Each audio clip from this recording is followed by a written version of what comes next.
كان هناك عقرب يريد أن يعبر النهر، فبقي ينتظر من ينقله إلى الضفة الأخرى من النهر، لأنه لا يجيد السباحة، لكن دون جدوى. فالجميع رفض نقله لأنهم كانوا يعرفون أنه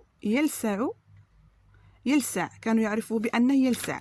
مر ضفدع من أمامه فقال في نفسه: سأحاول مع هذا الضفدع.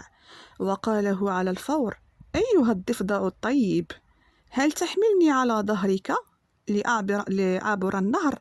فقاله الضفدع: كيف لي أن أحملك على ظهري؟ فأنت عقرب وقد تلدغ لي، فأموت بسمك القاتل.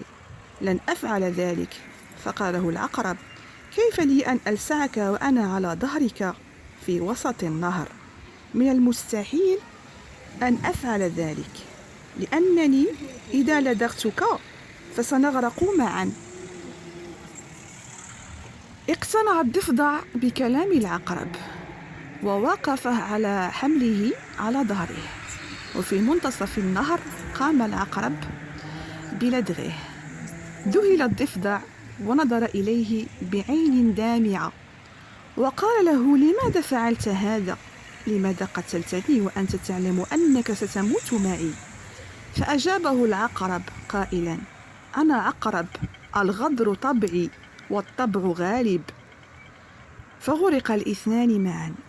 العبرة من القصة: أحيانا تسقط الأقنعة فتظهر الوجوه الحقيقية، لكن في وقت متأخر. لذلك لا يجب أن نمنع ثقتنا العمياء لأشخاص الذين لا يستحقونها، لأن بعض الناس يستمتعون بإيذاء الآخرين حتى لو كان ذلك على حسابهم، لكن لا يجب كذلك التخلي عن إنسانياتنا وأخلاقياتنا. فنحن مطالبون على الدوام بمد يد العون والمساعدة لكل من يستحق.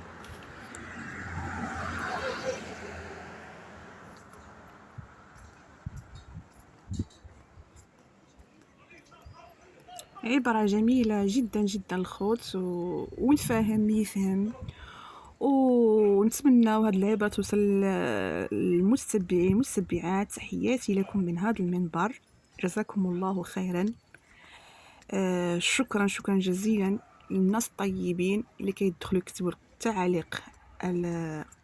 التعاليق الإيجابية وكيخليو واحد البصمة زوينة، وكيشوفوا المشاهدة كاملة بصدق، لأن المشاهدة كاملة بصدق الخطلة راها مهمة. المشاهدة كاملة بصدق، نتمنى المشاهدة كاملة بصدق إن شاء الله.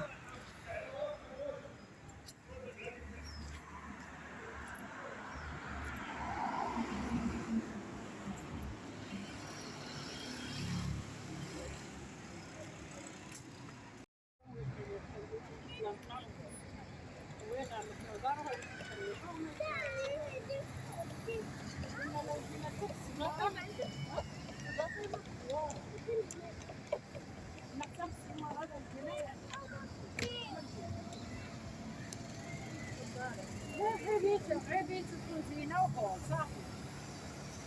شهر اللي دايرة كاع